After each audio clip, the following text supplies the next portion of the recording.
जगत सारा क्षणिक है और आत्मा एक नित्य है। आत्मा का अनुभव बस एकमात्र नित्य है।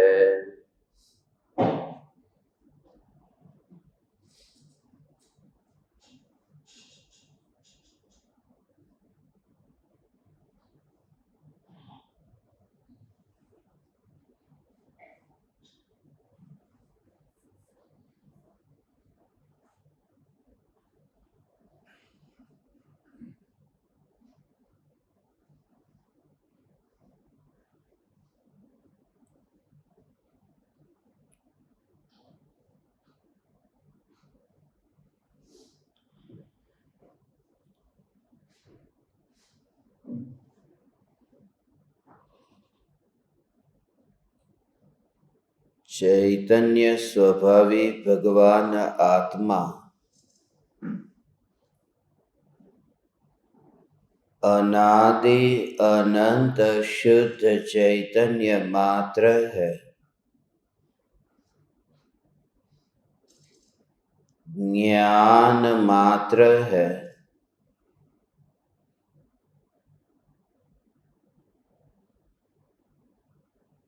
मैं शुद्ध चैतन्य मात्र, ज्ञान मात्र भगवान आत्मा हूँ। प्रति समय यह जागृति बनी रहे, इस जागृति का नाम धर्म है।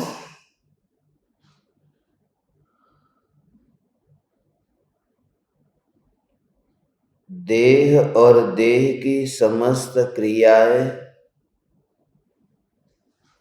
साक्षात प्रत्यक्ष जड़ की क्रियाएं हैं।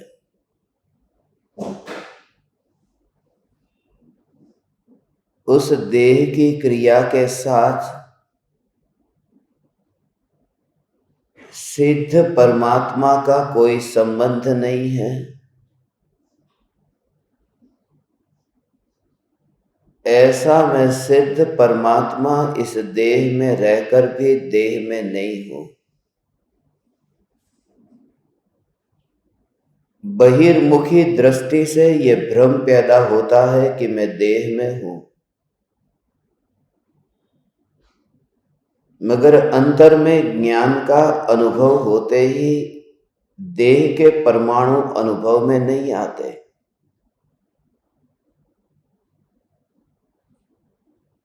क्योंकि ज्ञान पर विराजमान होकर के स्वयं का अनुभव करता है। यह देह फिर आसन नहीं रहता। वह देह रूपी सिंह के आसन पर नहीं बैठता। शेर की अवस्था में जब महावीर भगवान को सम्यक दर्शन हुआ था, उस समय शेर के देह में रह करके नहीं हुआ था। वह तो सिंह था, सिंह के आसन पर आत्मा नहीं बैठा था। बाहर से देखे तो लगे ऐसा ही कि जैसे आत्मा सिंहासन पर बैठा है। जो राजा सिंहासन पर बैठता है वह तो नकली सिंहासन है। खाली रूप रंग बने हैं उस आसन के दोनों दिशा में। इस शेर का चित्र बना दिया, शेर का आकार तैयार कर दिया और कह दिया कि यह सिंहासन है। असली सिंहासन तो उस शेर का शरीर था जिसमें महावीर भगवान का आत्मा था। सिंह का आसन था, सिंहासन था, मगर सिंहासन में रह करके भी उन्होंने पाया नहीं, सम्यक दर्शन को पाया नहीं। मगर गहराई में जाकर के देखे तो फिर सिंहासन पर नहीं बैठे थे, वे सिद्धासन पर बैठे थे, सिंहासन पर नहीं। क्योंकि देह में बैठने से सम्यक दर्शन नहीं होता। वे तो ज्ञान में बैठे थे। ज्ञान को ही अपना आसन बना लो। मैं जमीन पर बैठा हूं, मैं कुर्सी पर बैठा हूं, मैं गद्दी पर बैठा हूं, नहीं, मैं ज्ञान के आसन पर हूं। यही एकमात्र सहारा है, आधार है, जहां पर मैं टिक करके बैठ सकता हूं। बाकी तो सब अनित्य है। झूलता हुआ ये ब्रिज है। कभी भी मैं उस नदी में गिर सकता हूं जहां मौत के अतिरिक्त कुछ भी नहीं मिलता। इसलिए ज्ञान में ही विराजमान हुआ जा सकता है। ये ज्ञान ही ऐसा है जो कभी साथ छोड़ता नहीं है। और ये ज्ञान जिसका स्वभाव है, ऐसा में भगवान आत्मा अंतर में निरीक्षण करते हुए ज्ञान ज्ञान ज्ञान, जैसे जैसे ये अंतर में गहराई में जाकर के ज्ञान ज्ञान ज्ञान का जोर आए, फिर बाहर की क्रियाएं और विकल्प ये मुख्य नहीं रहते। इसलिए परम कृपालु देव जिस दशा में इस पत्र की रचना करते हैं, यह पत्र वचनामृत के 1000 पत्रों में, ये पत्र परम कृपालु देव की सभी रचनाओं में, ये सर्वश्रेष्ठ पत्रों में यह है। और सर्वश्रेष्ठ का अर्थ कि आत्मसिद्धि शास्त्र समस्त जिनागम का सार है। और ये जो पत्र है, ये आत्मसिद्धि शास्त्र का भी सार है। आत्मसिद्धि शास्त्र में जो 142 गाथाएं लिखी है, उन 142 गाथाओं का सार इस वचनामृत के 493 नंबर के पत्र में लिखा है। आज हम कृपालु देव के इन वचनों में अंतर में डुबकी लगाते हैं। अमृत को पीते हैं, ये वचनामृत को पीते हैं। कृपालु देव ने ये जो पत्र लिखा है, यही आधार था आत्मसिद्धि शास्त्र का। आत्मसिद्धि शास्त्र में पद्य की शैली में कृपालु देव ने रचना की, जिनागम का सार लिखा, शठ दर्शन का सार लिखा। छेवों दर्शन भी अंदर गर्भित है। और तीर्थंकर परमात्मा की दिव्य ध्वनि में ये 12 अंग 14 पूर्व, उनमें से जो थोड़ा बहुत अभी हमारे पास में ज्ञान पहुंचा है, उसका पूरा निचोड़ ये आत्मसिद्धि शास्त्र का, ये जो 6 पद को बताने वाला ये पत्र है। पत्र को हम पढ़ते जाएंगे, क्योंकि आज गहराई में जाकर बहुत कुछ समझना है। पहले से ही अभी समय बर्बाद हो चुका है इस लाइव स्ट्रीमिंग के चक्कर में पढ़ने से।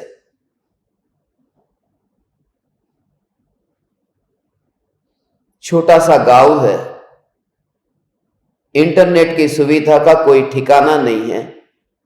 इसलिए जो प्रत्यक्ष यहां जो YouTube पर सुनते हैं, आप सबको करीब करीब आधे घंटे का इंतजार करना पड़ा, उसके लिए मैं क्षमा चाहता हूं।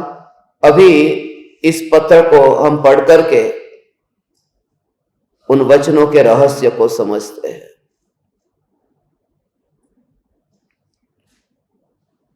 श्रीमद् राजचंद्र वचनामृत पत्रांक 493, मुंबई से फाल्गुन 1950। अनन्य शरण के देने वाले श्री सद्गुरु देव को अत्यंत भक्ति से नमस्कार हो।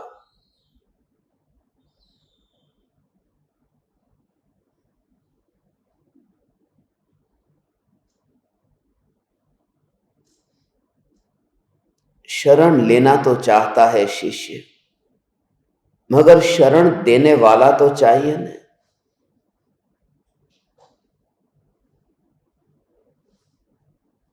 बहुत दुर्लभ है सदगुरु की निश्रा में बैठने का मौका मिले।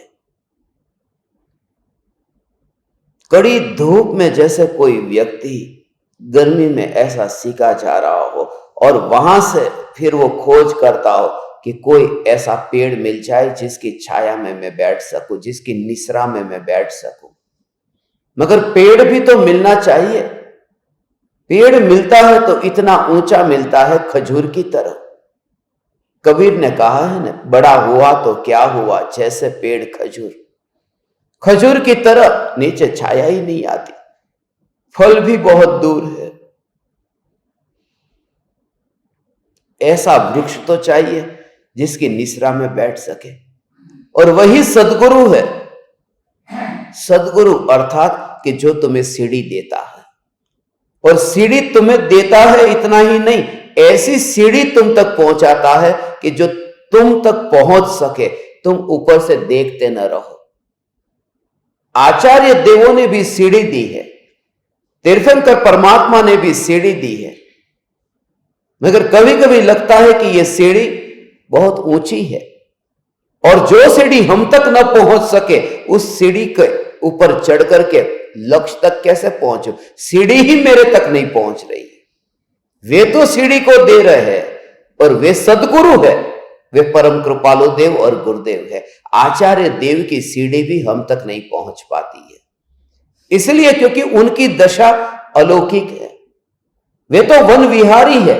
उनकी दृष्टि, उनका जीवन, उनका आचरण, उनकी परिणति, उनकी मस्ती किसी और लोक की है।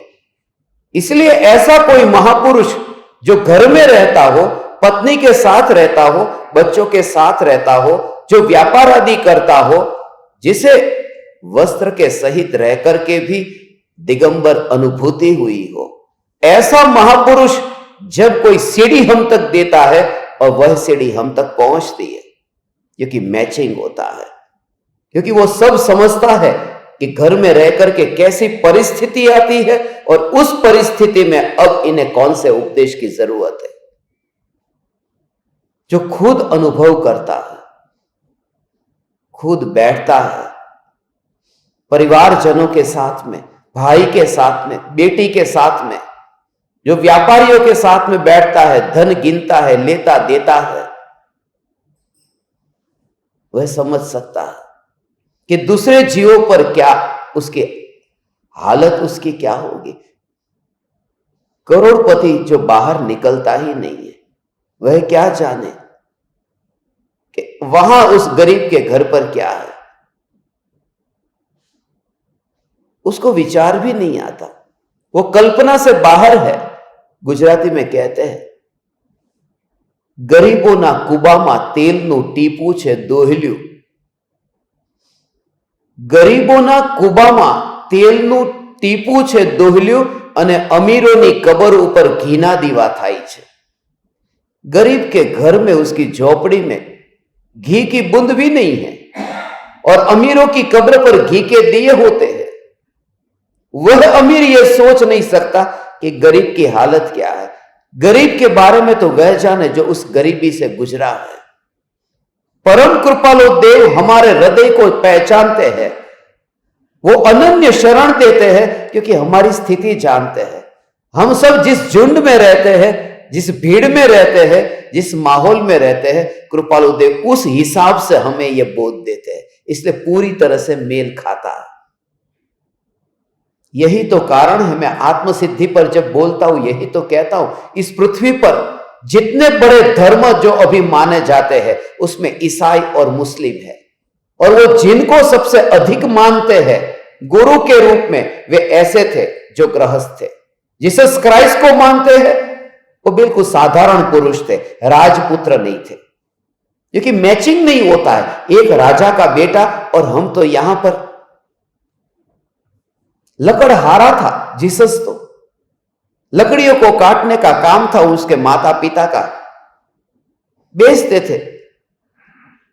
और वो भी मोहम्मद पैगंबर भी एक साधारण परिवार से था, कोई धनवान नहीं थे।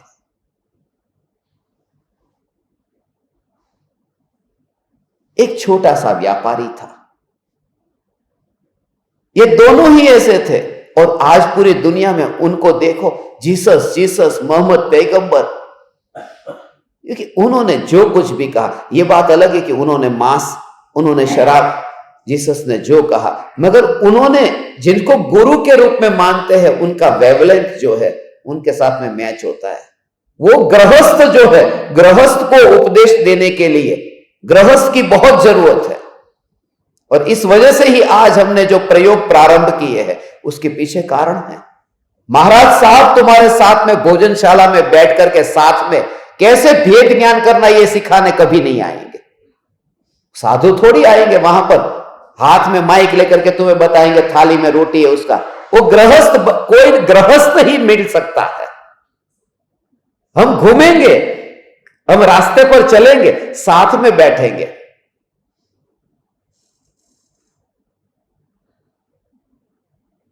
मेरी तो पूरी तैयारी है, पूरी तैयारी है। पुरुषों के साथ में जब आपको सबको मैं यहां लेटा दूंगा, पुरुषों को,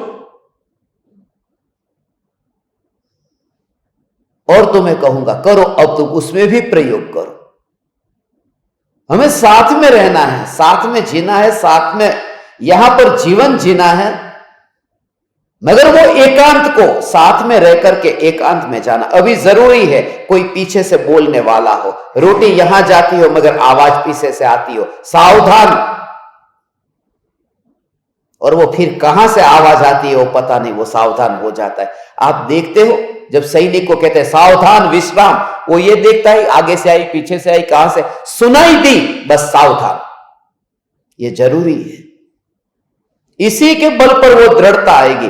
जहां संभव होगा हम सब साथ में मिलकर के ये अभ्यास करेंगे, दिन रात करेंगे, क्योंकि तुम्हारी स्थिति को मैं समझता हूं कि अभी तुम्हें किसकी जरूरत है। नहीं तो चित्त भागता है, दौड़ता है।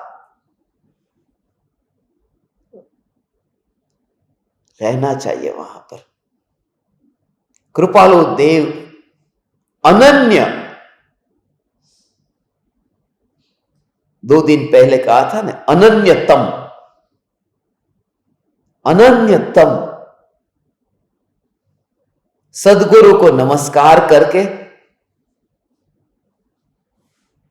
मंगलाचरण करके ये पत्र की रचना करते हैं, ये पत्र लिखते हैं। देखो,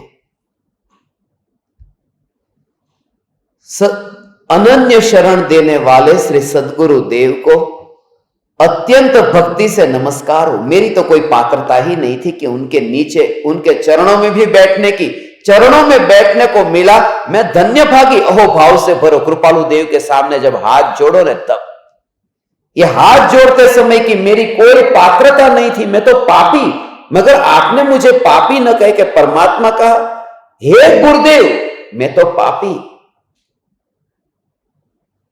और आपने मुझे परमात्मा कहा।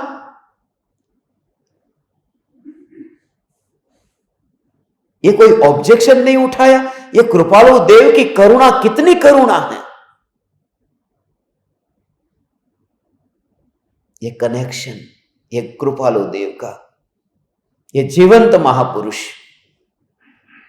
तीर्थंकर से भी अधिक जिनका उपकार है मुझ पर, प्रत्येक को ऐसे ही स्वीकारना। मुझ पर तीर्थंकर से अधिक ऐसा उपकार है, ऐसे कृपालु देव को, सदगुरु देव को, गुरुदेव को हम अत्यंत भक्ति भाव से भगवान नमस्कार करते हैं। अहो अहो आपका उपकार है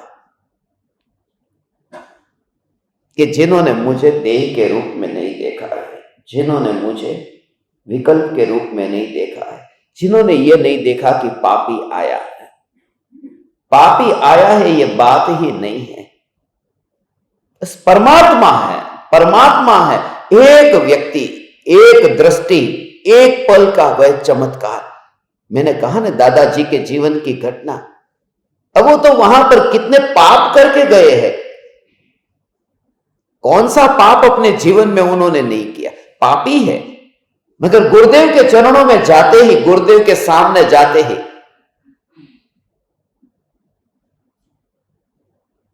कोई पापी नहीं है। भगवान છે આ તો ત્રણ લોકના નાથ ભગવાન પધાર્યા છે।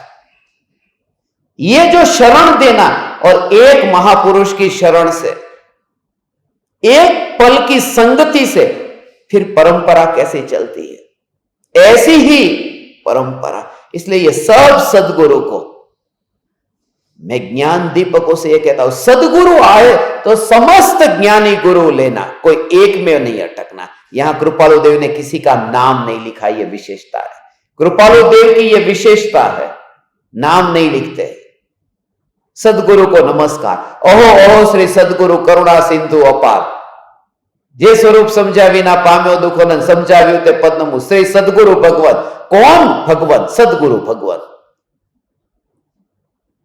फिर तुम सभी को आत्मसात करो, सभी को ग्रहण करते हो।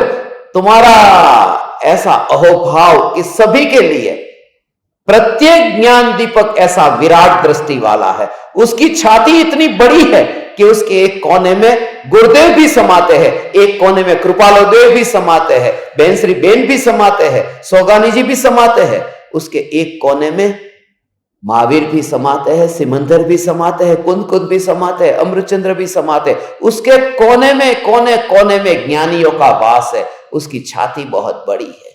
और ऐसा ही साधक इस पृथ्वी पर धर्म को टिका कर रख सकता है। बाकी तो पंथ होंगे, संप्रदाय होंगे, जो सभी को एक साथ में अपने अंदर धारण कर सके। और वो तभी हो सकता है जब वो शब्द का आग्रही नहीं होगा, जब वो गुरु व्यक्ति का आग्रही नहीं होगा। इसलिए कृपालु देव का ये वचन मुझे तो बहुत प्रीतिकर लगता है। एक एक वचन है,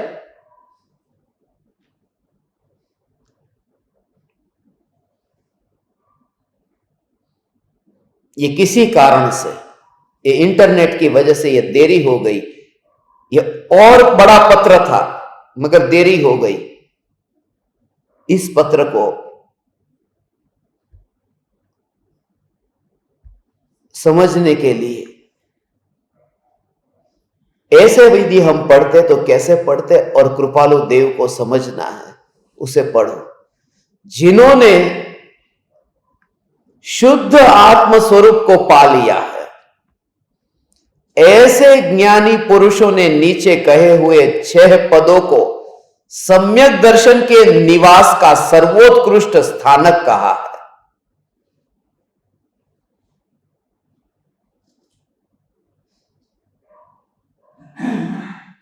ये स्थानक है, सम्यक दर्शन वहां वास करता है। ये स्थानक है, साधुओं का रहने का स्थानक होता है ना। कृपालु देव ये कहते हैं वो स्थानक नहीं, मिट्टियों से बनता है वो स्थानक नहीं है। ये 6 पद जो है वो स्थानक है जहां सम्यक दर्शन निवास करता है।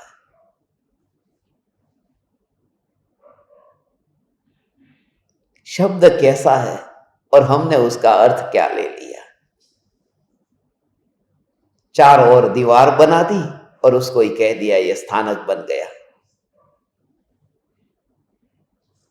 प्रथम पद, ये 6 पद जो आत्मसिद्धि शास्त्र में है, ये सब आप जानते हैं, इसलिए मुझे इन पदों में बहुत विस्तार से नहीं कहना है, खाली जो रहस्य है उन्हें ही बताना है।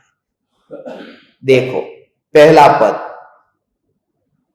प्रथम पद है आत्मा है। जैसे घट पट आदि पदार्थ है वैसे ही आत्मा है। अमुक गुणों के होने के कारण जैसे घट पट आदि के होने का प्रमाण मिलता है, वैसे ही जिसमें स्वपर प्रकाशक चैतन्य सत्ता का प्रत्यक्ष गुण मौजूद है, ऐसी आत्मा के होने का भी प्रमाण मिलता है। आत्मा है।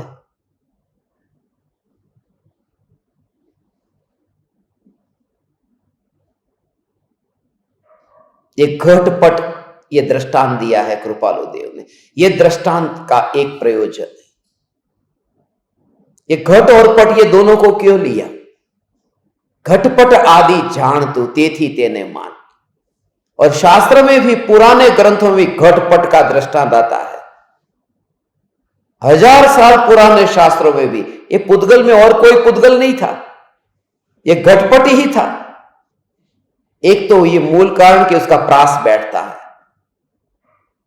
दूसरा कारण यह कि उस जमाने में पानी मटके में ही होता था जो पिया जाता था। और आचार्यों ने भी, ज्ञानियों ने भी जहां घड़े को देखा होगा वहां कपड़े को देखा होगा, माने उस समय छान करके ही पानी पीने वाले होंगे। घट और पट दोनों को साथ में लिया है।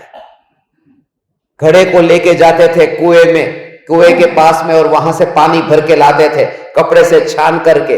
तो जहां जहां घड़ा होता था, मटका, वहां पर कपड़ा होता था। इसलिए घट और पट ये दोनों को साथ में लिया। दूसरा एक कारण यह कि उस जमाने में फ्रिज नहीं थे, इसलिए घड़े को ढकने के लिए कपड़े से ढक करके उसे ठंडा रखा जा सकता था।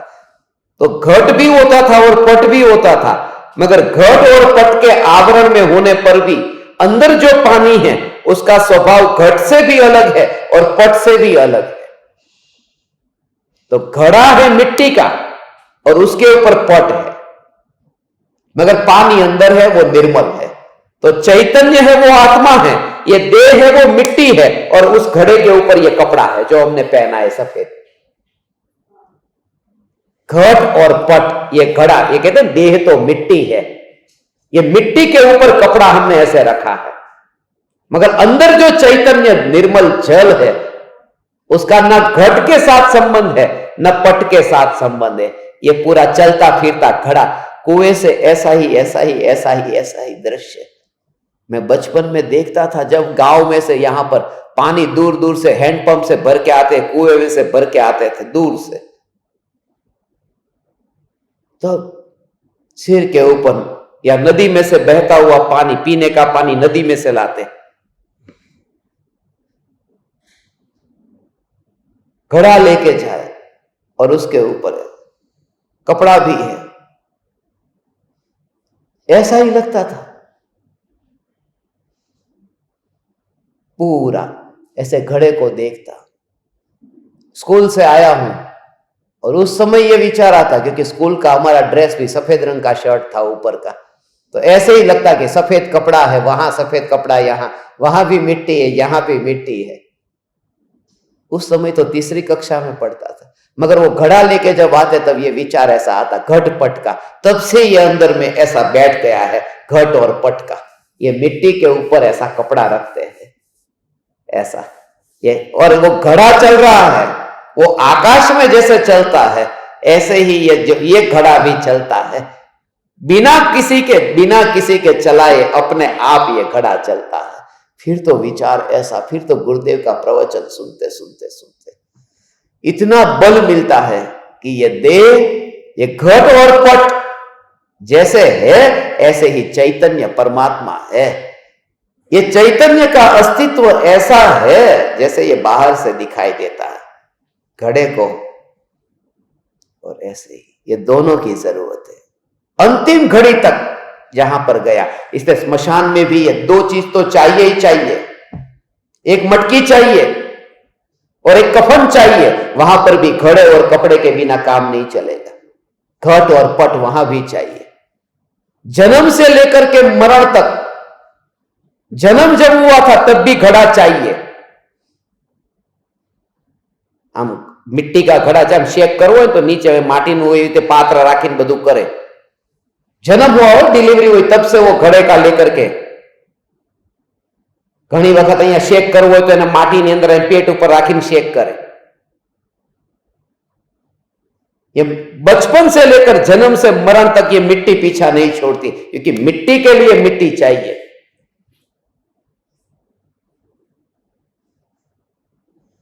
घट पट,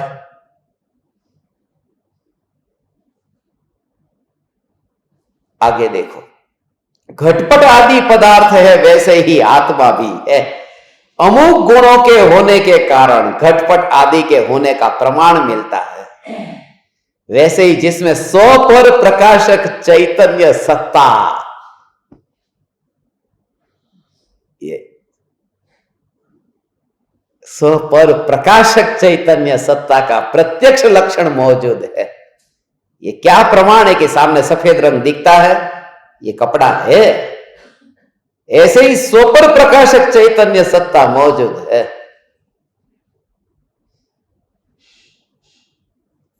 घड़े को घड़ा नहीं जानता, कपड़े को कपड़ा नहीं जानता। वो घड़े को और कपड़े को जानने वाला ये ज्ञान है, और उसी ज्ञान से ये चैतन्य भी जानने में आता है। उस ज्ञान में विकल्प नहीं है कि मैं घड़े को जानूं, उस ज्ञान में यह विकल्प नहीं है कि मैं चैतन्य को जानूं। ज्ञान में विकल्प नहीं है, ऐसी निर्विकल्प ज्योति। सारा जगत प्रकाशित होता होने पर भी भगवान, उसमें यह भेद नहीं है, उसमें यह विकल्प नहीं है कि मैं किसे जानूं।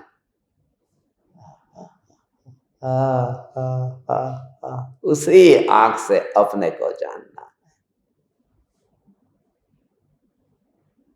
देखे क्या दिखाई देता है, देखे उसकी दृष्टि कैसी है, क्या देखता है। ऐसा ही है, कोई व्यक्ति दर्पण के सामने खड़ा रहे और देखे, कोई नहीं बता सकता कि वो किसको देखता है।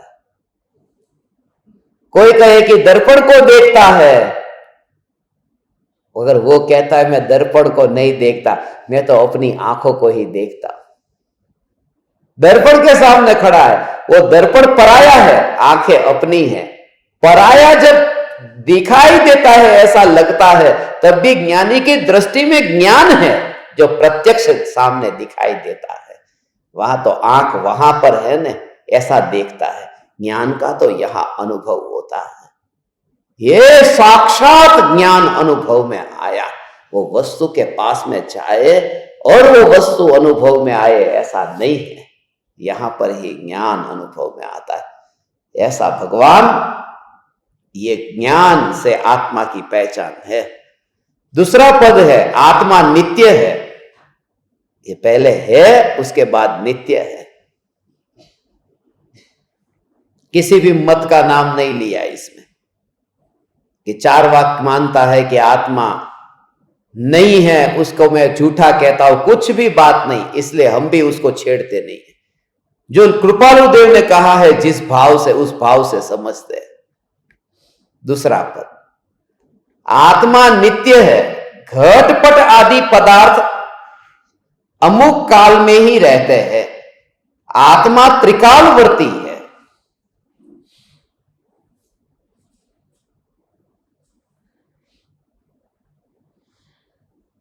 आत्मा त्रिकालवर्ती है। घटपट आदि संयोगजन्य पदार्थ है,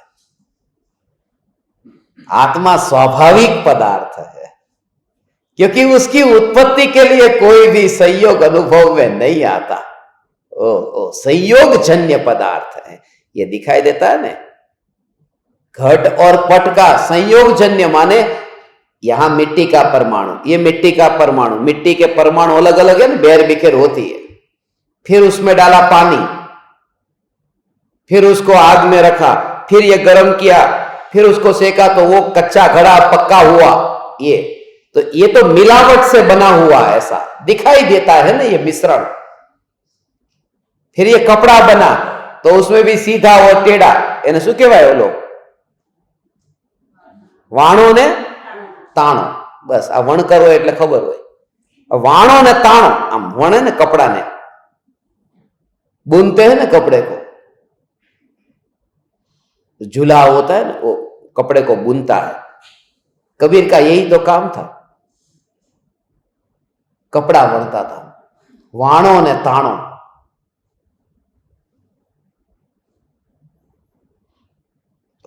ऐसा सीधो हो એને શું કહેવાય? આમ તાણો, जो ताणो, ऐसा हो यानी कि वाणो, वाणो ताणो ऐसे बोलते। कपड़े का ये धागा जो होता है, तो बोले कि पहले तो धागा अलग अलग था,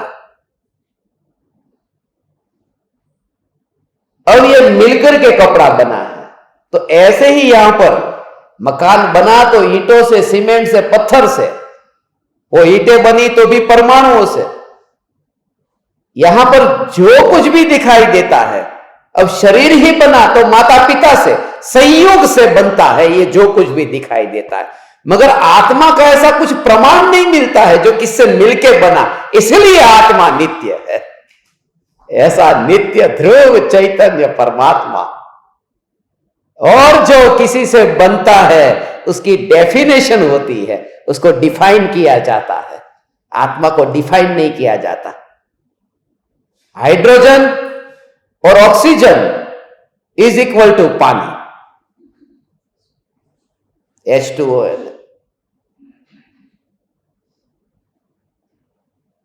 ईंट, सीमेंट, पानी, रेत इज इक्वल टू दीवार। दीवार की डेफिनेशन कर दी। तो डेफिनेशन उसकी हो सकती है जो मिश्रण करके बने। अब ये भगवान आत्मा मिक्स होकर के बना नहीं है, इसलिए उसकी व्याख्या नहीं हो सकती, उसका अनुभव हो सकता है।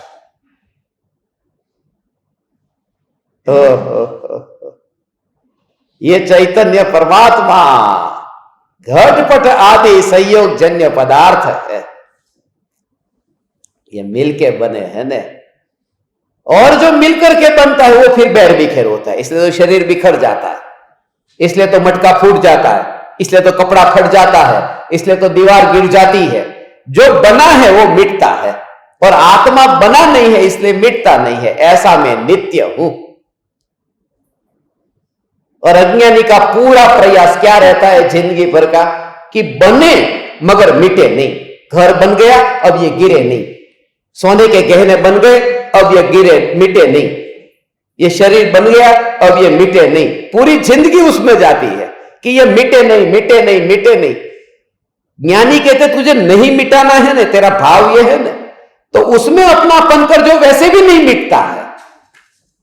और तू इसमें कितनी भी कोशिश करेगा ये तो वैसे भी मिटेगा।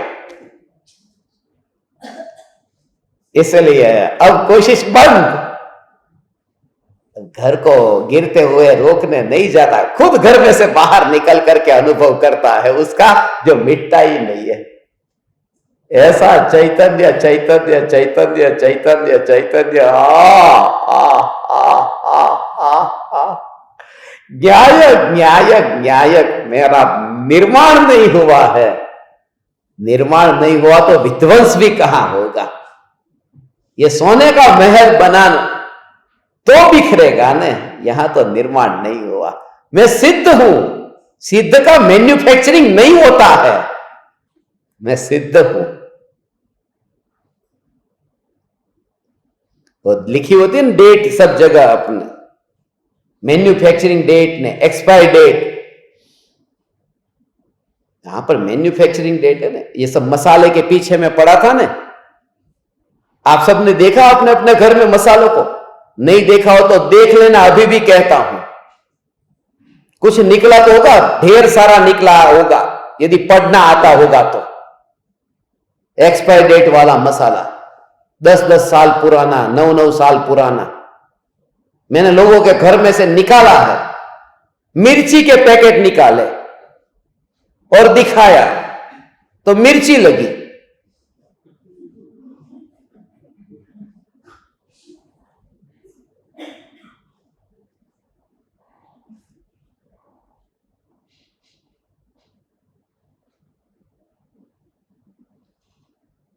काश कोई चैतन्य का पैकेट होता तो चैतन्य लगता, मगर नहीं हो सकता। उसका कारण क्योंकि मुझे एक्सपायर डेट देखनी थी ना, और एक्सपायर डेट उसकी होती है जिसका मैन्युफैक्चरिंग डेट होती है। इसका मैन्युफैक्चर ही नहीं हुआ तो एक्सपायर कैसे होगा? ऐसा में चैतन्य परमात्मा बनेगा ना, यदि बना हो तो मिटे, ये बना ही नहीं है। ऐसा में सिद्ध, बस सिद्ध मिटता नहीं है। ये जागृति रहे, सिद्ध मिटता नहीं है। सिद्ध मिटता नहीं है, सिद्ध बनता नहीं है। सिद्ध की व्याख्या नहीं होती, सिद्ध का अनुभव होता है।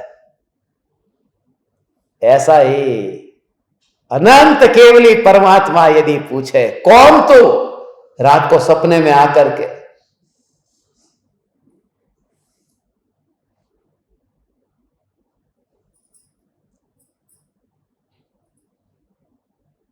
तुम तो होने वाले सिद्ध भगवान हो ने, हुए ऐसे सिद्ध भगवान हो ने, यहां त्रिकाल सिद्ध में भगवान हो। ऐसा बल आएगा, कभी आएगा? आएगा। ऐसा सिद्ध परमात्मा आए रात को नींद में, सिद्ध परमात्मा आए कि सुन, टाइम नहीं है, नहीं है टाइम, ये त्रिकाल सिद्ध मैं हूं। ऐसा अपना हो भाव कि मैं सिद्ध हूं, सिद्ध हूं। अनंत सिद्ध परमात्मा भी तेरे पास आ जाए तो भी देखता नहीं है। उसका मतलब कि सम्यक दृष्टि ज्ञानी धर्मात्मा की श्रद्धा में अनंत सिद्ध होते हैं, मगर दृष्टि त्रिकाली पर होती है, अनंत सिद्धों पर नहीं, नहीं देखता है।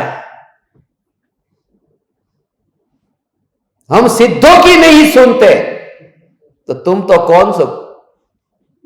कौन सी खेत की मूली, मूली माने जमीन कंद, एकेंद्री निगोद। हम सिद्धों की नहीं सुनते तो निगोदिया की क्या सुनेंगे? कौन से खेत की मूली?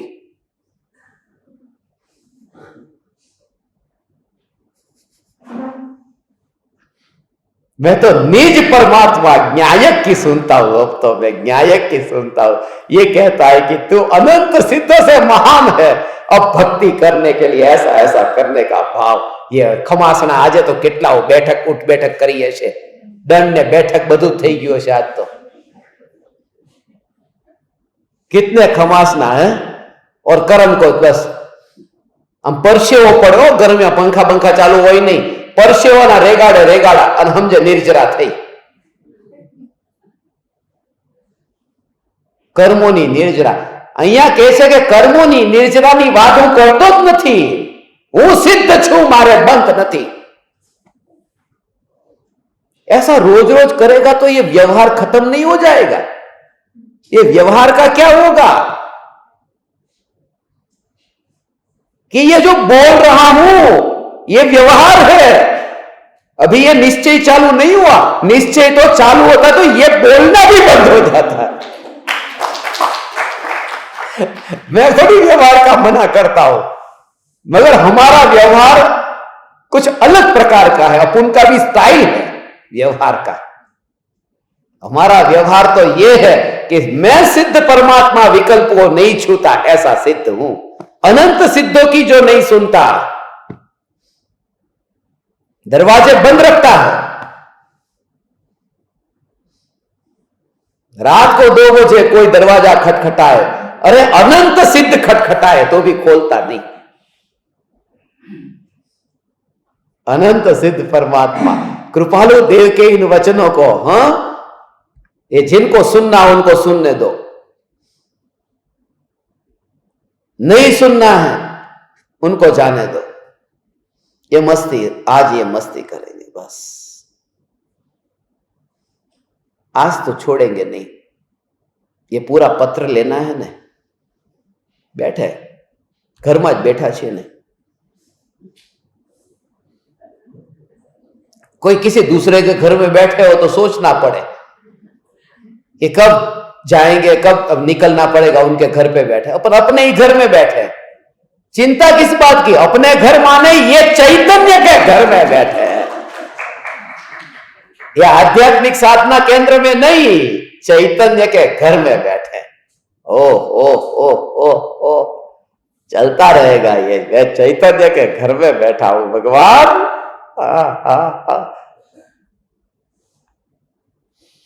ઘરમાં હો આવું કેવું સરસ મજાનું ઘર છે આ હો, પણ एक જ वस्तु है कि इस महल के अंदर दरवाजा नहीं है। ऐसा कोई महल होता है जिसमें दरवाजा नहीं? दरवाजा नहीं है चैतन्य के महल में, खाली एक चीज है, खिड़की है। उस खिड़की का नाम ज्ञान है। ज्ञान की खिड़की से जगत को देखता है, बाहर जा नहीं सकता, बाहर का जान सकता है। ओ हो, ऐसा मैं अपने महल में बैठा हूं। भगवान ये देखो क्या कहते हैं, किसी भी संयोगी द्रव्य से चेतन सत्ता प्रकट होने योग्य नहीं है, इसलिए वह अनुत्पन्न है। वह असंयोगी होने से अविनाशी है, क्योंकि जिसकी किसी संयोग से उत्पत्ति नहीं होती उसका किसी में नाश भी नहीं होता। यह आत्मा की नित्यता।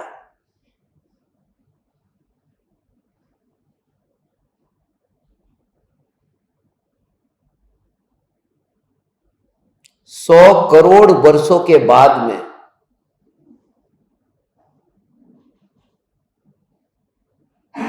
100 करोड़ वर्षों के बाद में एक कार्य होगा।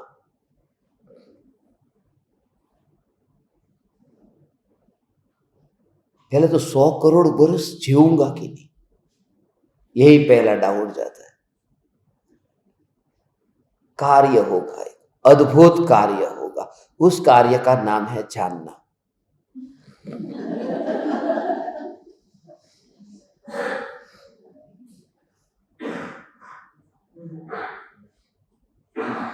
भरोसा नहीं बैठता। अब कहो कि 100 करोड़ वर्षों के बाद में इस पृथ्वी पर ऐसा प्रलय होगा कि पृथ्वी खत्म हो जाएगी, तो लगता है कोई घटना की बात कही। जानना तो घटना लगती नहीं है कुछ। अच्छा ठीक है, वो तो होता है ऐसे ही, क्योंकि वो मुफ्त में होता है ना। 1 रुपया खर्च नहीं करना पड़ता जानना जानना जानना उसके लिए। जानने के लिए थिएटर में गदर 2 उसको जानने का 400 लगेगा, मगर जानना जानना उसके लिए कोई खर्चा नहीं है। न्याय की आसक्ति होगी तो खर्चा करना पड़ता है, न्याय की आसक्ति नहीं हो तो मुफ्त में जानना होता है। न्याय की आसक्ति, न्यायों की आसक्ति से जाने तो गड़बड़ है ना।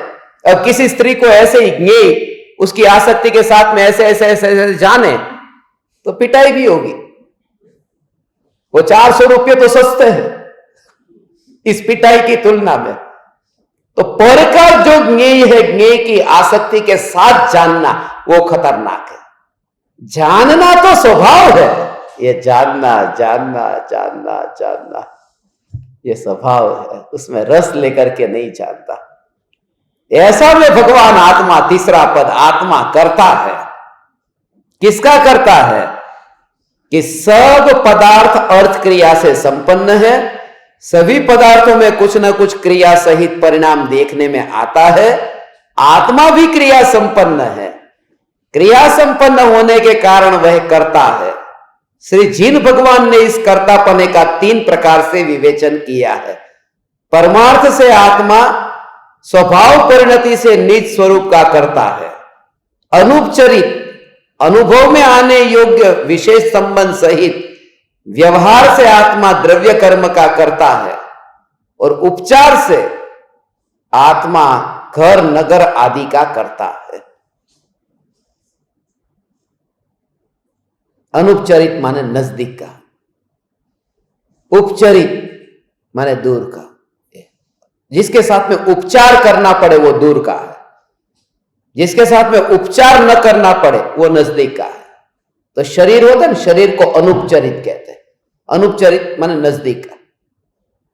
और माता पिता भाई बहन जिसका साथ में एक क्षेत्र का संबंध है, ऐसा नजदीक का ये शरीर है। और बाकी सब दूर के।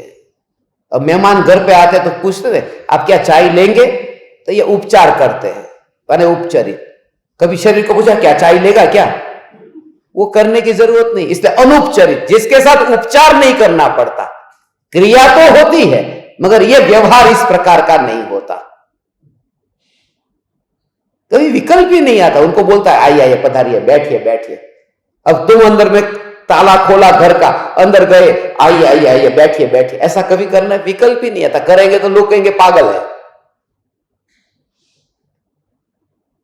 ये इसको क्या हो गया है, ये पागल हो गया है। और मेहमान आएंगे और कुछ नहीं बोलेगा और ऐसे ही देखता रहेगा तो भी कहेगा पागल है, इसको आता नहीं है कैसे बोलना, आइए आइए बोलना चाहिए। तो उपचार जिसके साथ करना है वो उपचरित, उपचार की जरूरत नहीं वो अनुपचरित। ऐसे 3 प्रकार के बताए। ये एक तो है स्वभाव का कर्ता, दूसरा है ये अनुपचरित विषय का कर्ता, और तीसरा है ये घर नगर आदि का कर्ता। ये कर्ता भी आत्मा है। अब देखो, कर्म का कर्ता आत्मा है। आत्मा तो कुछ करता ही नहीं है। ये कृपालु देव का अनेकांत। कृपालु देव एकांत से नहीं कहते आत्मा अकर्ता है, 3 प्रकार से स्पष्ट करके बताया।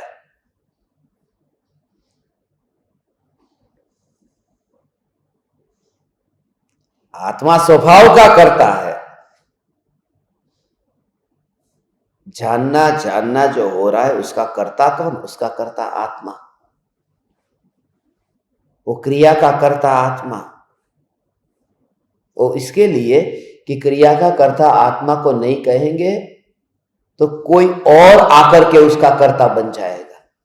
भले पर्याय मेरी नहीं है, मगर परद्रव्य कर्ता बने उसकी तुलना में तो मैं कर्ता, ये व्यवहार ठीक है। इसलिए जानना मेरा कार्य है और द्रव्य कर्म जो बनते हैं उसको बांधने वाला मैं हूं। इसके लिए ये भी व्यवहार से करता। समय सार का पूरा कर्ता कर्म अधिकार इस पर है। कृपालु देव ने समय सार का बहुत गहराई से अध्ययन करके ये तीसरा और चौथा पद लिखा है। बहुत सी गाथाओं का कनेक्शन, ये सब अनुपचरित उपचरित ये भेद, खाली 11वीं गाथा में तो खाली रूपरेखा खाली बता दी थी। 11वीं एक गाथा हो समय सार की, 2.5 साल तक सत्संग हुआ है एक गाथा पर मुंबई में। रोज बैठते थे हम 2 घंटे 4 घंटे रोज, सोम से गुरु तक, और 2.5 साल पढ़े। एक 11वीं गाथा पूरी नहीं हुई, अधूरी रह गई। फिर मुंबई छोड़ दिया था। तो इतनी गहरे, इतना अंदर सूक्ष्म भाव भरे है। इसके साथ किस प्रकार का व्यवहार, गांव नगर देश दुनिया, भाव कर्म द्रव्य कर्म, नौ कर्म, उपचरित अनुपचरित, सद्भूत असद्भूत, फिर अलग अलग प्रकार के नई में अशुद्ध निश्चय नहीं, एक देश शुद्ध निश्चय नहीं, पूर्ण शुद्ध निश्चय नहीं, परम शुद्ध निश्चय नहीं, फिर उसका फिर द्रव्यार्थिक नहीं, पर्यायार्थिक नहीं, फिर उसमें भी अलग अलग प्रकार से द्रव्यार्थिक नहीं के भी भेद, पर्यायार्थिक के भेद, सभी नयों के इतने डिटेल में जाकर के पूरी खोपड़ी को खाली किया उनके साथ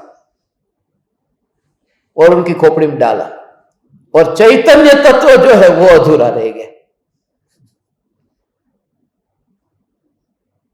आराम से बोलता था बस, अपन टेंशन लेता नहीं देता कि ये नहीं के भेद हमको कल तक याद नहीं थे, शांति थी।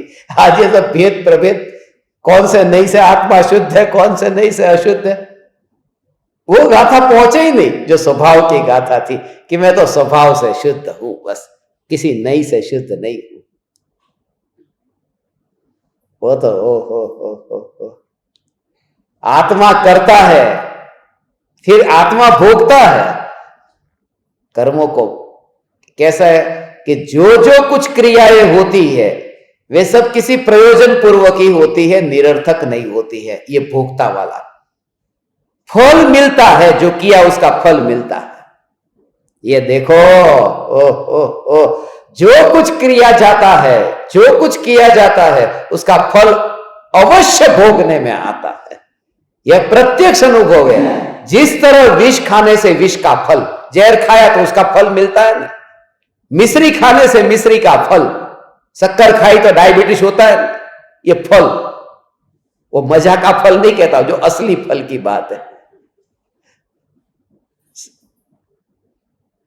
अग्नि का स्पर्श करके उसका फल, हाथ ही अग्नि पर रखो तो फल मिलता है, बर्फ पर हाथ रखो तो हिम के स्पर्श से हिम का फल, ऐसा स्पर्श का फल मिले बिना नहीं रहता। उसी तरह कषाय आदि अथवा अकषाय आदि जिस किसी परिणाम में भी आत्मा प्रवृत्ति करती है उसका फल भी मिलना योग्य ही है, वह मिलता है। उस क्रिया का कर्ता होने से आत्मा भोगता है।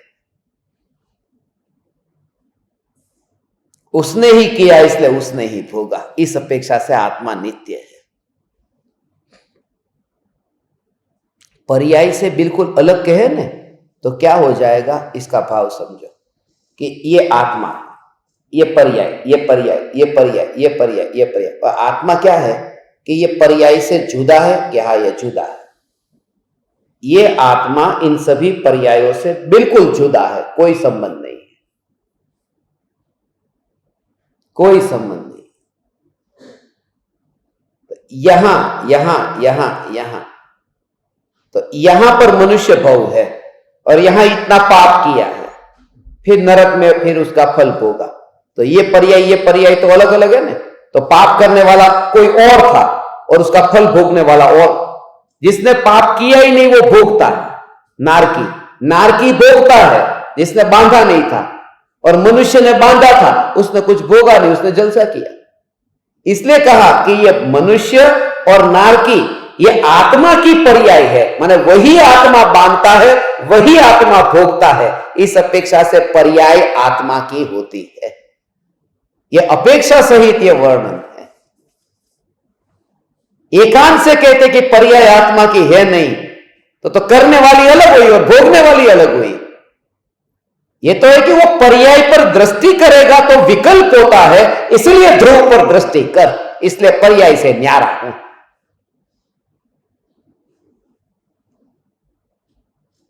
ये सर पांचवा पद,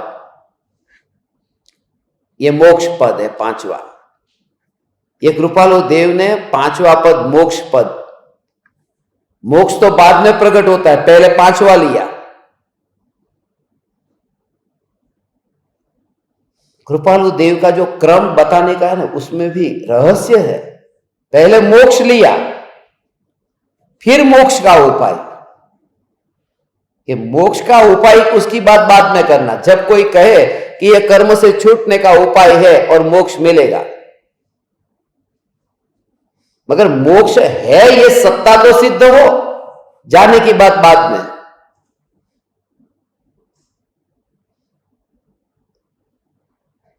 सुमेरु पर्वत पर जाना है कि सुमेरु पर्वत है कि नहीं, पहले वो बात करो। जिस डेस्टिनेशन पे जाना है, मोक्ष जाना है, तो मोक्ष जाने के लिए पहले मोक्ष की सिद्धि हो, फिर उसके उपाय की बात करेंगे। जिस अनुपचरित व्यवहार से जीव के कर्म का कर्तृत्व निरूपण किया और कर्तृत्व होने से भोक्तृत्व निरूपण किया, वह कर्म दूर भी अवश्य होता है, क्योंकि प्रत्यक्ष कषाय आदि की तीव्रता होने पर भी उसके अनभ्यास से, अपरिचय से, उसके उपशम करने से उसकी मंदता दिखाई देती है। वह क्षीण होने योग्य मालूम होता है, क्षीण हो सकता है। उस सब बंध भाव के क्षीण हो सकने योग्य होने से उससे रहित जो शुद्ध आत्म भाव है, उस रूप मोक्ष पद है। यह पढ़ लिया, इसका भाव अब बता देता हूं कि थोड़ा यदि वो कषाय भाव मंद हुआ है तो पूरा भी दूर हो सकता है। ऐसे इसे एक अनुमान लगा करके ये निर्णय कर लिया। कभी कभी कपड़े के ऊपर दाग लगता है ना, तो अपन क्या करते, दाग अभी लगा है कि अपन थोड़ा ऐसा ऐसा कर लेते थोड़ा, या फिर पानी लेके थोड़ा ऐसा करते, फिर क्या कहते, हाँ निकल जाएगा। वो कैसे पता चल गया निकल जाएगा? कि ये थोड़ा थोड़ा यदि ऐसे निकल सकता है इतने नाखून से, तो साबुन और ब्रश घुमाने से तो निकल ही जाएगा। इसलिए कहते हैं कि जब हम ये तत्व विचार सुनते हैं तब हमारा मोह थोड़ा थोड़ा तो कम होता है ना। जब इतना हो सकता है तो पूरा भी जा सकता है, मोक्ष है।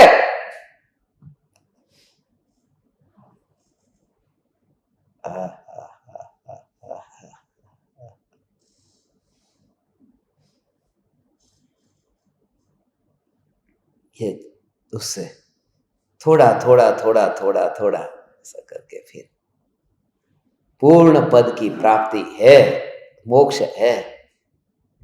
किसने देखा मोक्ष?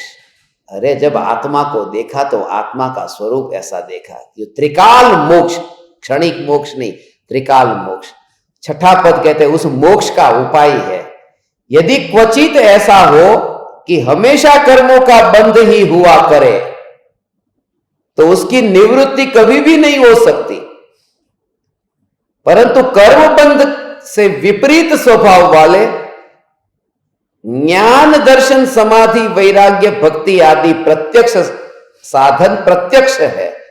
जिस साधन के बल से कर्मबंध शिथिल होता है, उपशम होता है, क्षीण होता है, इसलिए वे ज्ञान, दर्शन, संयम आदि मोक्ष पद के उपाय है।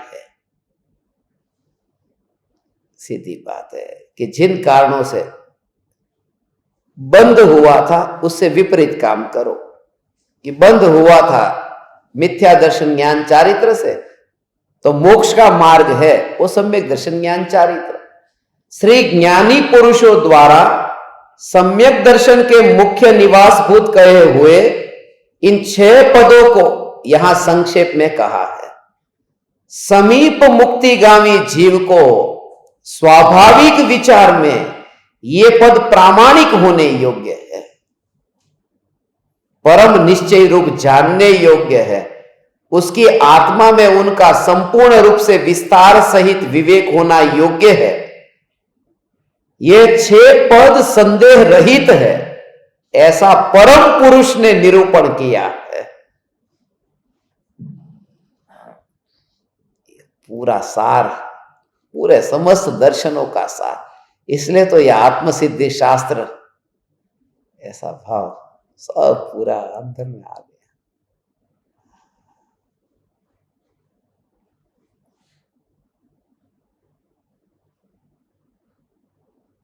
इन 6 पदों का विवेक जीव को निज स्वरूप समझने के लिए कहा है। अनादि स्वप्न दशा के कारण उत्पन्न हुए जीव के अहम भाव, ममत्व भाव को दूर करने के लिए ज्ञानी पुरुषों ने इन 6 पदों की देशना प्रकाशित की है। एक केवल अपना ही स्वरूप उस स्वप्न दशा से रहित है। यदि जीव ऐसा विचार करे तो वह सहज मात्र में जागृत होकर सम्यक दर्शन को प्राप्त हो।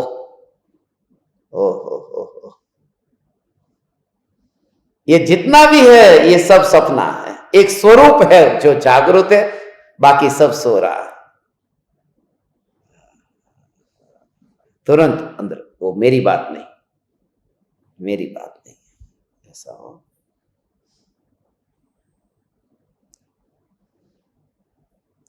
तुरंत ही ओ मेरे पेट में बहुत दर्द हो रहा है। आज शाम से दर्द हो रहा है। वो बोल रहे मेरे को पेट नहीं है।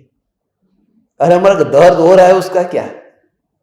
दर्द तो हो रहा है, पेट में दर्द हो रहा है, ये स्वीकार करो। जब मैं कहता हूं पेट में दर्द हो रहा है और आप दवाई नहीं देकर पेट तो है ही नहीं, तो फिर हालत कैसी होगी वो पता है? तो उनकी बात सच्ची है। ये व्यवहार से सब जो भी कहा वो सब झूठा कहा। प्रयोग ऐसे ही भेद ज्ञान का। मैंने गुरुदेव की पुकार को सुना था। गुरुदेव जब कहते हैं कि ज्ञान में जहां अनुभव होता है वहां परमाणु का अनुभव नहीं होता, वो तो ज्ञान का होता है। वहां वेदना, वहां पीड़ा, ये पीड़ा और वेदना का अनुभव नहीं होता, वहां तो ज्ञान का अनुभव होता है। तो ये ज्ञान का अनुभव तो उस समय पर ही, वहां पर यह जागृति उस समय लानी है। और ऐसी पीड़ा के साथ में पेट में गठान हो, कैंसर हो, कोई भी बीमारी हो और मृत्यु आ जाए, ऐसी मृत्यु को ज्ञानी कहता है। हम उस मृत्यु को देखने के लिए ही तो बैठे हैं, तैयार, आ जाओ। डॉक्टर ऑपरेशन कर दे पेट का, उसका इंतजार हम कम करते हैं। ऐसे ज्ञान में ज्ञान की अनुभूति, क्योंकि 2 साल बाद नहीं तो 4 साल बाद कुछ न कुछ, ये तो आपको ऐसा बताया, कहीं ना कहीं दर्द होता है, सिर में दर्द होता है, पेट में दर्द होता है, मगर बार बार वही कि जैसे ही वहां पर वो ज्ञान हुआ ना, इस ज्ञान को पेट से लेना देना नहीं है। ये पेट में से नहीं निकला है ज्ञान, ये ज्ञान है वो द्रव्य में से उछलता हुआ ज्ञान की तरंग उछली है। और दर्द होगा, मगर दर्द को ज्ञान में अनुभव नहीं करते, क्योंकि ज्ञान निराकुल है और दर्द में आकुलता है। दर्द तड़पता है और ज्ञान सहज है। ये प्रयोग करना, आज मेरे पेट में दर्द हो रहा है, कल आपके पेट में भी होगा, मगर हर एक क्रिया के अंदर ही ऐसा प्रयोग करो। जो देशना सुनी है उसे घटना के अंदर प्रयोग में नहीं लेंगे तो कहां लेंगे? इसके लिए ये कहीं पर भी तुरंत मैं सिद्ध हूं, ऐसा सिद्ध परमात्मा हूं। सिद्ध परमात्मा को पेट होता है, शरीर होता है। ओ हो हो। ज्ञान ज्ञान ज्ञान ज्ञान ज्ञान, और फिर दवाई फिर लूंगा ही नहीं क्या? ये ज्ञान ज्ञान ही करूंगा कि दवाई लेने का जो विकल्प आएगा, उस विकल्प के काल में वो विकल्प को इतना गौण रखता है। सोगानी जी ये कहते हैं, कोई भी विकल्प आएगा ने तो उस विकल्प को इतना गौण रखता है, उसको ऊपर नहीं चढ़ाता, उसको भाव नहीं देता है। उस विकल्प को इतनी महिमा नहीं कि भाई थोड़ा भाव तो करो, इसके बिना ये शरीर टिकेगा कैसे, थोड़ी सेवा तो करो, लाओ थोड़ी दवाई तो डालूं, लाओ थोड़ा व्यायाम तो करूं। ऐसा करके उस विकल्प को ऊपर नहीं चढ़ाता, वाह वाह नहीं करता है, विकल्प की इग्नोर कर देता है। ये भाव आया उसको इग्नोर करता है। ऊर्ध्वता, वो जो महिमा, वो ज्ञान की ही रहती है। बैठ करके भी थोड़ी थकान लगे, पेट में पैर में दर्द होने लगे, ऐसे ही 2-2 घंटे 3-3 घंटे बैठते इस उम्र में। मेरे को तो चौकड़ी नहीं लगानी पड़ती, मैं तो आराम से गद्दी पे बैठा हूं, मगर जो नीचे बैठे हैं ऐसी हालत। इसलिए मैंने कहा थिएटर में भी 3 घंटे की मूवी हो तो 1.5 घंटे में इंटरवल होता है, या हम 3-3 घंटे नॉन स्टॉप बैठ जाते हैं। इंटरवल भी 2 मिनट का देता हूं, उसमें भी फिर 1 मिनट में चालू करता हूं, तो भी बैठे हैं ना। इसलिए कहा शक्ति शरीर में नहीं है, मगर भाव में बहुत शक्ति है। भाव में शक्ति है, ये उसी का तो परिणाम है। ये आत्मसिद्धि शास्त्र पूरी दुनिया में पहुंचे, ये भावों का कमाल है। भाव, कृपालु देव के भाव, इतने भाव थे कृपालु देव के। आखी सृष्टि में धर्म पर्यटन करीने सत्य धर्म की स्थापना करीशु। पोस्ट से नहीं भेजेंगे, खुद पर्यटन करेंगे, एक एक से मिलेंगे और उनकी भाषा में पहुंचाएंगे। तीर्थंकर तुल्य होकर के एक एक जीव को उनकी भाषा में ये बोध मिले। और ये पूरे समस्त शास्त्रों का ये भाव का बल है। घूमना अलग बात है, मगर ऐसे सुपात्र जीव का योग मिल जाना, जहां जहां तुम जाओ वहां पर ऐसा ही दीवाना वहां पर मिले कि क्या उठा के लेके आओ, ऐसा नहीं। और एकाध जगह नहीं, सारी पृथ्वी पर ये इन महापुरुषों का ये जो अहोभाव इसलिए आता है।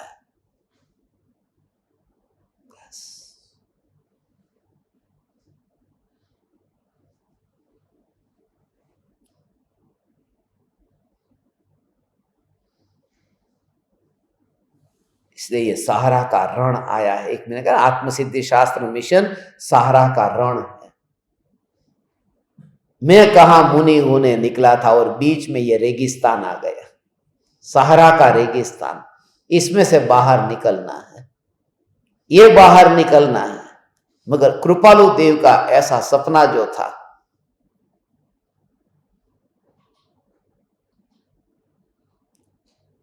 अंदर से अहोभाव इतना आता है।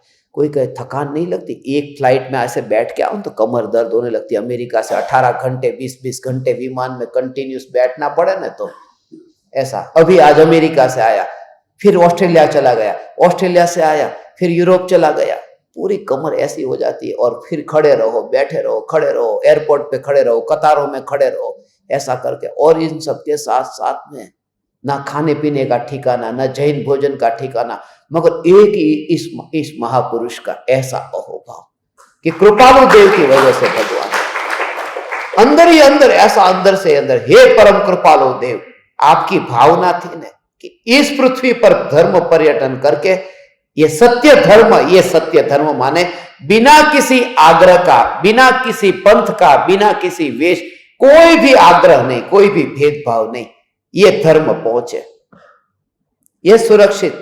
और आज पहुंचे, इतनी जगह से लोगों के मैसेज आते हैं, आज भी वे गुनगुनाते हैं और अभी नहीं पता चलेगा। ये तो ऐसे कहते हैं ना कि एक शास्त्र है मूड बिद्री में, वहां पर हमारे प्राचीन ग्रंथ मिले हैं, ऐसे करके आचार्यों के लिखे हुए। ऐसा ही आत्मसिद्धि कि उस देश के अंदर उस जगह पर अभी पड़ा है कि 5000 साल पहले एक श्रीमद राजचंद्र हुए थे, उन्होंने ये लिखा था ऐसा करके। 10,000 साल पहले हुए थे ऐसे आगम। ये जिनवाणी मां, ये सार पूरा, और किसी का नाम नहीं लिखा इस वजह से। आप देखते हो ना राम लिखा, ना कृष्ण लिखा, ना अल्लाह लिखा, ना जीसस लिखा, ना महावीर लिखा। यही कि जो करता है वो उसका फल भोगता है, सीधी बात बताई।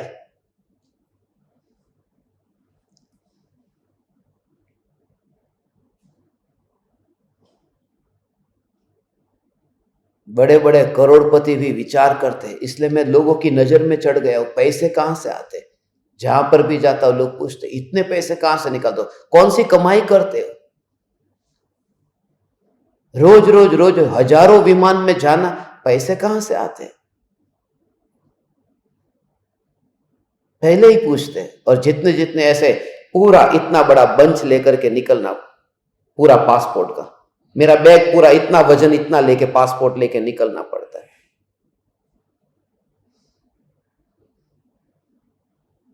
आधे डजन पासपोर्ट तो पहले ही पूरे हो गए थे,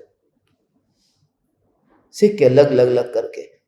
मगर ऐसे ही जब भी ऐसा विचार आया हो ना, फ्लाइट में से जब ऐसे उठते 18 घंटे बैठे, तो ऐसे जैसे अकड़ जाता है ना, तो उठ नहीं पाता, ऐसा ही।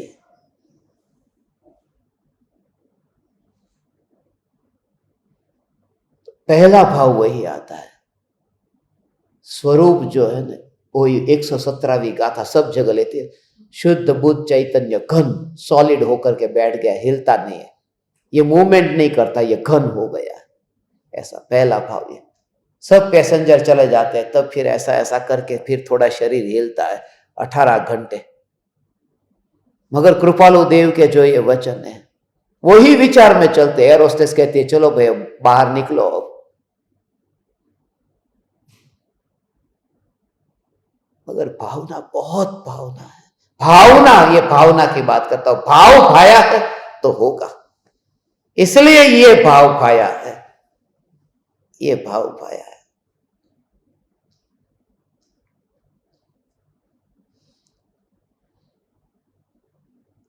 एक वचन किसके ऊपर कैसा प्रभाव करे। आज ये बहन जी आए ना पूना से, वो कह रहे थे, एक वाक्य सुन करके वो आ गए हो फ्लाइट पकड़ करके, तुम मुझे समय दो मैं तुम्हें समय सार दूंगा। बोले मैं आ गई। अब ये तो सबने सुना था ना, अकेले उनके कान में थोड़ी मैंने कहा था किसी को बोलना मत, ये तो सभी को कहा था। सभी क्यों नहीं आए? अरे आए की बात छोड़ो, आए थे वो भग गए।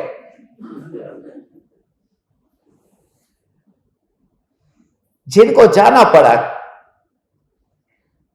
कहने की बात यह है, सुपात्र जीव बस।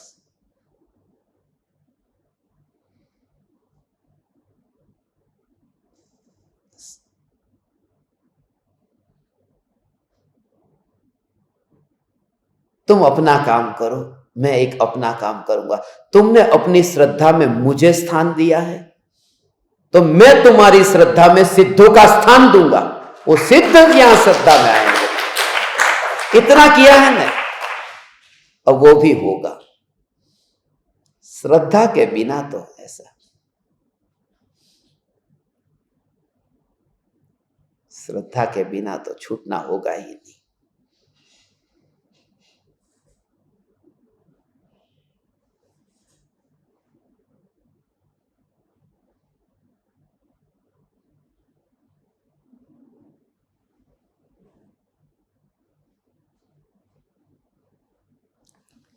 शब्द बहुत छोटे हैं। आगे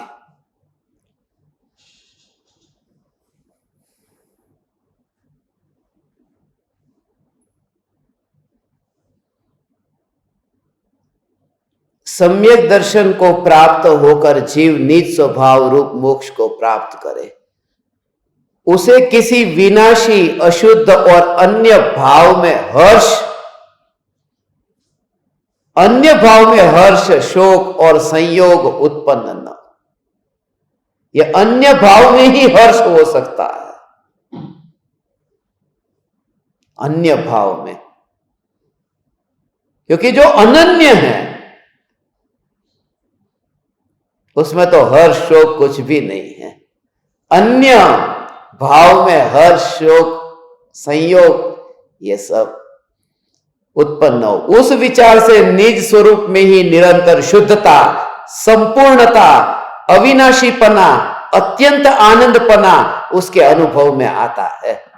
समस्त विभाव पर्यायों में केवल अपने ही अध्यास से एकता हुई है, उससे अपनी सर्वथा भिन्नता ही है।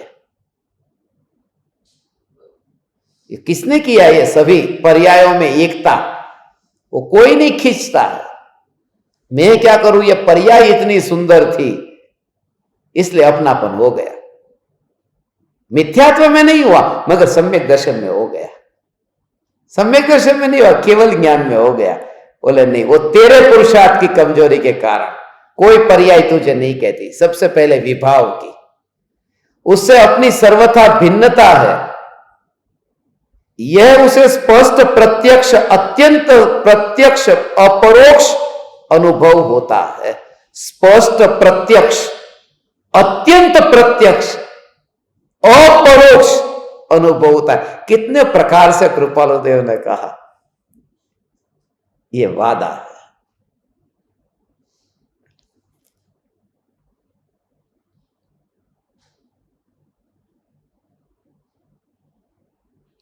ओहो, विनाशी अथवा अन्य पदार्थ के संयोग में उसे इष्ट अनिष्ट भाव प्राप्त नहीं होता। जन्म जरा मरण रोग आदि की बाधा रहित संपूर्ण महात्म्य के स्थान ऐसे निज स्वरूप को जानकर अनुभव करके वह कृतार्थ होता है। जिन जिन पुरुषों को इन 6 पदों के प्रमाणभूत ऐसे परम पुरुष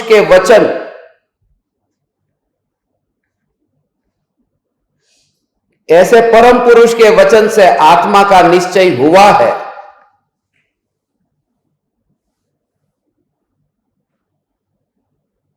उन सब पुरुषों ने सर्व स्वरूप को पा लिया है। वे आदि व्याधि उपाधि और सर्व संग से रहित हो गए हैं, होते हैं और भविष्य में भी वैसे ही होंगे। जिन सत्पुरुषों ने जन्म जरा और मरण का नाश करने वाला निज स्वरूप में सहज अवस्थान होने का उपदेश दिया है, उन सत्पुरुषों को अत्यंत भक्ति से नमस्कार है। उनकी निष्कारण करुणा से नित्य प्रति निरंतर स्तवन करने से भी आत्म स्वभाव प्रकटित होता है। ऐसे सब सत्पुरुष और उनके चरण अरविंद सदा ही हृदय में स्थापित रहो। ऐसी भक्ति गुरु के प्रति निष्कारण करुणा से। निष्कारण करुणा माने यही, क्या कारण है? कोई कारण नहीं है। गुलाब फूल वो खुशबू क्यों देता है? कोई कारण नहीं है। वो खुशबू से भरा हुआ है, कोई उसके पास जाए तो वो खुशबू देता है, बस वो भरा हुआ है। ऐसे ज्ञानी की करुणा निष्कारण करुणा है। ओहो, कृपालु देव ज्ञान में सब जानते हो। स्वर्ग में अभी हम यहां बैठे हैं ना, वो सब जानते हैं।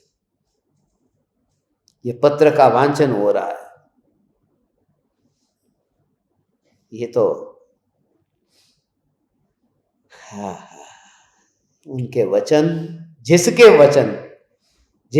वचन अंगीकार, उनके ही वचन, जिसके वचन अंगीकार करने पर 6 पदों से सिद्ध ऐसा आत्मस्वरूप सहज में ही प्रकटित होता है। जिस आत्मस्वरूप के प्रकट होने से सर्वकाल में जीव संपूर्ण आनंद को प्राप्त होकर निर्भय हो जाता है, उस वचन के कहने वाले ऐसे सत्पुरुष के गुणों की व्याख्या करने की हम में असामर्थ्य ही है। गुरु के क्या गुणगान गाऊं? ये जो पत्र लिखा कृपालु देव की तारीफ क्या करे? शब्द छोटे पड़ते हैं। ये बात आई, क्योंकि जिसका कोई भी प्रत्युपकार नहीं हो सकता, ऐसे परमात्मा भाव को उसने किसी भी इच्छा के बिना केवल निष्कारण करुणा से ही प्रदान किया है।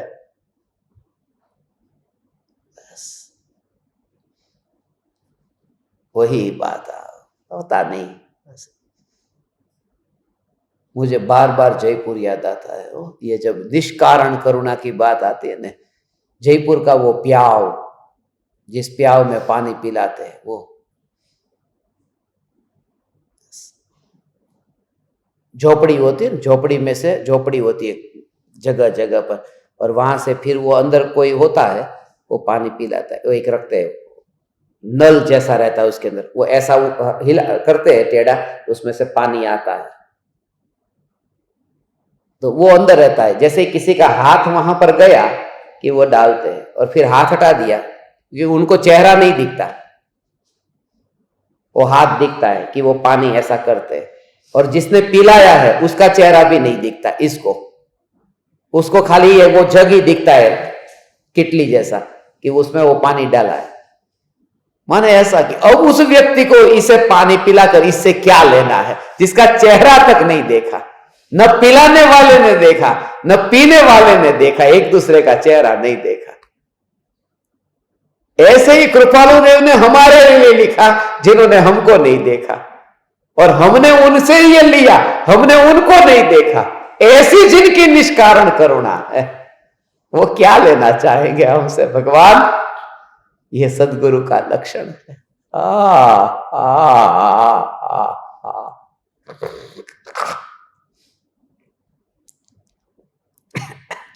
ऐसा स्वरूप है भगवान। ओह, निष्कारण करुणा से ही प्रदान किया, तथा ऐसा होने पर भी जिसने दूसरे जीव को यह मेरा शिष्य है अथवा मेरी भक्ति करने वाला है इसलिए मेरा है, इस तरह कभी भी नहीं देखा। तो किसी और के पास में मत चले जाना, इतना इतना ज्ञान दिया है, इधर ही रहना, ऐसा कुछ नहीं। ऐसे ज्ञान दीपक है ना, ज्ञान इधर लेते हैं और डोनेशन दूसरी जगह देते हैं। तो क्यों मेरा ज्ञान दीपक होकर के जितना डोनेशन देता है दूसरी जगह और जितना ज्ञान लेता है वो इधर, ऐसा ज्ञान दीपक? अरे वो ज्ञान दीपक मेरा, उसका अधिकार नहीं है। सभी जीवों को ऐसा, इसके लिए ये मेरा शिष्य, शिष्य मेरा नहीं है भगवान।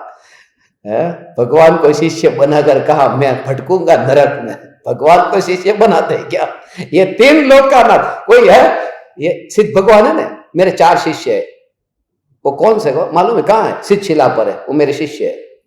तो कैसा लगेगा कि सिद्ध भगवान को शिष्य बना रहा? यस, एक एक सिद्ध परमात्मा है, किसको शिष्य बनाऊं मैं? ऐसा ऐसा है। इस तरह कभी भी नहीं देखा। ऐसे सत्पुरुष को अत्यंत भक्ति से फिर से नमस्कार हो। जिन सत्पुरुषों ने जो सद्गुरु की भक्ति निरूपण की है, वह भक्ति केवल शिष्य के कल्याण के लिए ही कही है। तो झुक भक्ति करने का, उनके पैर से कुछ लेना देना नहीं है, तो खाली झुकने की कला सीख ले, इतना ही है। तेरी अक्कड़ता छूटे, उसके लिए झुकना कहा है। जिस भक्ति के प्राप्त होने से सद्गुरु की आत्मा की चेष्टा में वृत्ति रहे, अपूर्ण गुण दृष्टिगोचर होकर अन्य स्वच्छंद दूर हो और सहज में आत्मबोध मिले, यह समझकर जिसने भक्ति का निरूपण किया है, उस भक्ति को और उन सत्पुरुषों को फिर से त्रिकाल नमस्कार हो। अंतिम ये पंक्तियां है। यद्यपि कभी प्रकट रूप से वर्तमान में केवल ज्ञान की उत्पत्ति नहीं हुई, अभी केवल ज्ञान नहीं होता है, परंतु जिसके वचन के विचार योग से केवल ज्ञान तो नहीं होता है। तो ये गुरु का उपकार मैं कैसे मानूं, केवल ज्ञान नहीं पाता हूं, परंतु जिसके वचन के विचार योग से केवल ज्ञान शक्ति रूप से मौजूद है, यह स्पष्ट जान लिया है। इस प्रकार श्रद्धा रूप से केवल ज्ञान हुआ है, अभी श्रद्धा से केवल ज्ञान हुआ है, विचार दशा से केवल ज्ञान हुआ है, इच्छा दशा से केवल ज्ञान हुआ है, मुख्य नई के हेतु से केवल ज्ञान रहता है, जिसके संयोग से जीव सर्व अव्यापात सुख के प्रकट करने वाले उस केवल ज्ञान को सहज मात्र में पाने के योग्य हुआ है।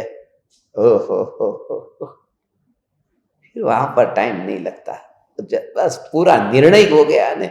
उस सत्पुरुष के उपकार को सर्वोत्कृष्ट भक्ति से नमस्कार हो, नमस्कार हो। ये कृपालो देव की भक्ति, ये निश्चय पूरा बता दिया, वस्तु का स्वरूप समझा दिया, 6 पद में विश्व की व्यवस्था बता दी, 6 दर्शन का वर्णन आ गया, नयों का वर्णन आ गया, समय सार समा गया, ध्यान का वर्णन आ गया, मोक्ष तक का स्थिरता का वर्णन आ गया, थोड़ा मेल दूर होगा तो पूरा भी होगा, मार्ग भी पूरा स्पष्ट बता दिया, और अंत में ये कि ये बताने वाले जो है उनको ऐसी भक्ति करना, ये भी बता दिया। माने ये पत्र जो है, ये वचनामृत के 1000 पत्र का पूरा निचोड़ यहां है। कोई भी शास्त्र अब आप लेकर आओ, करना हो तो प्रयोग करना। कल शंका समाधान के सेशन में मैं आपसे कहता हूं, निवेदन करता हूं, कोई लाए कोई भी वाक्य शास्त्र का, और मैं कृपालु देव को साक्षी रख के कहूंगा कि जो शंका लाए उसका आंसर इस लाइन में लिखा है। आगम का कोई भी वाक्य लाओ, आगम का कोई भी वाक्य नहीं, कोई कुछ भी बोलना, आपको मन चाहे वो बोलना, जो बोलना है बोल देना, और कहना कि वो बात कहां लिखी इसमें। कल करेंगे दोपहर में प्रयोग, याद दिलाने की जिम्मेवारी आपकी, यह आपको आज्ञा देता हूं आपके हित के लिए।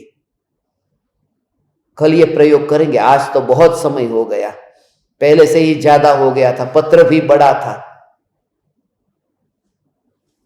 मगर फिर भी नहीं, कुछ भी नहीं बीता, क्योंकि मैं कौन हूं?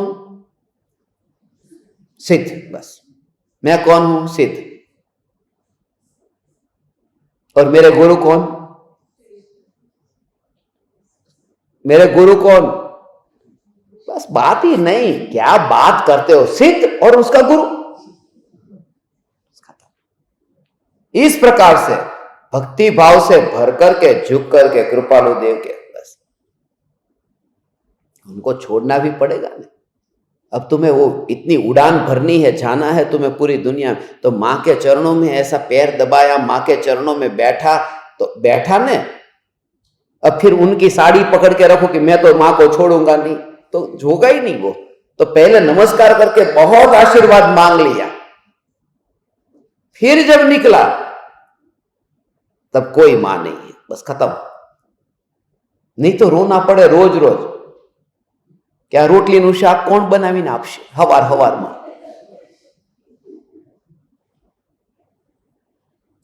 એ રામી રામાયણ થાય। અહીંયા તો સીધા જે ટાઈમે આમ પગ ગાડીમાં મૂક્યો, મરી ગયા, પતી ગયો। આ અંતિમ યાત્રા નીકળી, આ ડેડ બોડી નીકળી ગઈ ઉમરાળામાંથી, ખતમ। दृढ़ता ऐसे ही, ये तो गुरु की बात की, मैं सिद्ध परमात्मा हूं, सिद्ध का कोई गुरु नहीं है, ऐसा मैं महिमावान।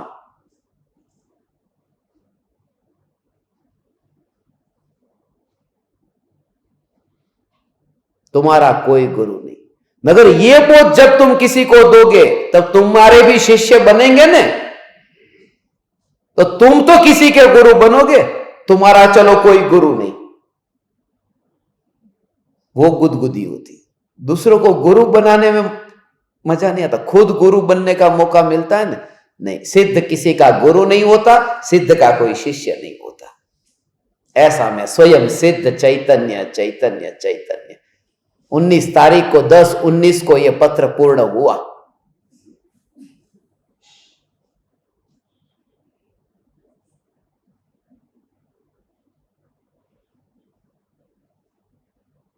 हाँ हाँ, ऐसे ही दिन रात बीत जाए, दिन रात ऐसा ही चैतन्य चैतन्य चैतन्य।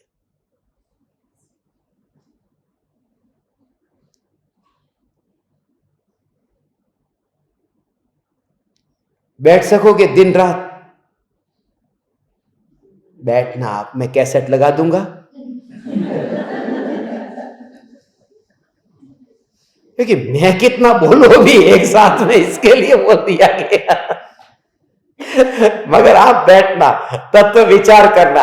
आज का आपका होमवर्क यही है, सिद्ध, सिद्ध सोता नहीं, सिद्ध जागता नहीं, सिद्ध का गुरु नहीं, सिद्ध का शिष्य नहीं, सिद्ध का किसी से नाता नहीं, सिद्ध बना ही नहीं। यहां से जाकर के हाथ थोड़ा धो लेना, मुंह थोड़ा धो लेना, फिर आराम से फिर ड्रेस चेंज करके आराम से नाइट ड्रेस पहन के फिर लेट जाना, फिर थोड़ा स्वाध्याय कर।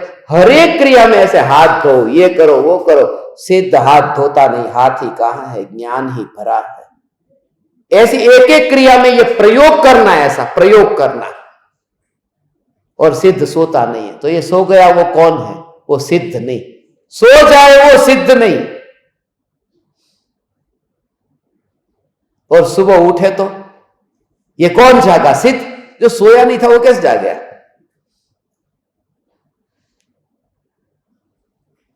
अपूर्व अनुभव हो ऐसी पवित्र भावना के साथ में आप समस्त परमात्माओं को मेरे हृदय के अंतःकरण से प्रणाम करता हूं। मेरे प्रणाम स्वीकार करें।